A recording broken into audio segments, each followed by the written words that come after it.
Have you ever walked past a wilted tree on a hot summer day and felt a pang of guilt, sadness, or maybe even a strange tug at your heart? Maybe you thought someone should do something, but what if that someone is you? What if that small act, filling a bucket, walking it over, and gently watering the base of a thirsty tree, isn't just about hydration but about healing something deeper? Welcome back to the channel. Today we're diving into a powerful question. Is watering trees a good deed? More than that, can it actually change your karma? What sounds like a simple act of kindness toward nature might be one of the most spiritually potent gestures you can offer in today's chaotic, disconnected world. Let us begin with the unexpected impact of a simple act. Imagine this: you step outside with a bucket of water. The sun is high. The concrete is radiating heat. You walk to a struggling street tree, its leaves curled, soil cracked, and pour water slowly, attentively at its base. No one claps. No one notices. And yet, something profound has happened. This isn't just plant care. It's an act of presence, a choice to nourish life, a moment where you step out of autopilot and into intentional compassion. This isn't just about the tree. It's about you, and it's about the world we're creating, one small drop at a time.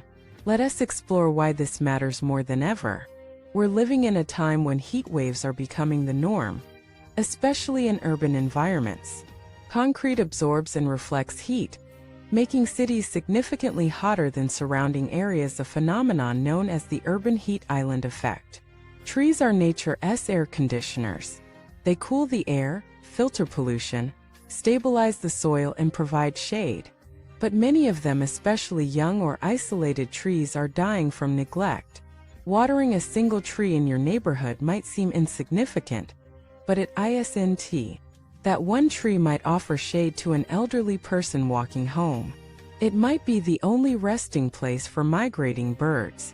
Its roots may help absorb stormwater that would otherwise flood the streets.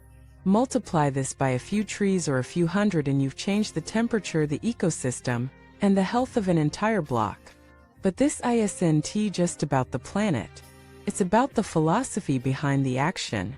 In Buddhist tradition, there's a concept called metta-loving kindness. It's the practice of offering goodwill, compassion, and care to all living beings, not just humans. Trees may not speak, but they breathe. They serve. They shelter. They are silent companions in the great web of life. To water a tree is to acknowledge that interconnectedness. To say, I see you. I value your life. And in doing so, you're not just helping nature, you're transforming your own heart. Every act of compassion we extend outward ripples inward. Let us talk about what happens inside you when you perform a deed like this. There's the obvious: stress reduction, being outdoors, doing something with your hands, focusing on the moment. But there's something deeper, more subtle, a shift in your sense of purpose. You're no longer just a consumer of your environment. You've become a caretaker. In that moment of giving to a living thing that can't repay you, you experience alignment. Your action matches your values. Your body and spirit move in sync. And you feel something rare in today's world: peace. This is how karma works, not as cosmic reward points, but as energetic alignment. When you live in alignment with compassion, presence, and service, your energy shifts. You attract opportunities, people, and experiences that reflect that vibration. Life flows more easily. Peace lingers longer. Joy emerges in the simplest things. That bucket of water you poured? It's not just moisture. It's medicine for the tree, for the soil, and for your soul. So how can you begin putting this into practice? Start local. Look around your neighborhood. Are there young trees struggling to survive summer's heat? Newly planted saplings? Older trees in barren soil? You don't need a garden hose or permission. Just a watering can, a few bottles, a bucket. Be discreet. Be respectful.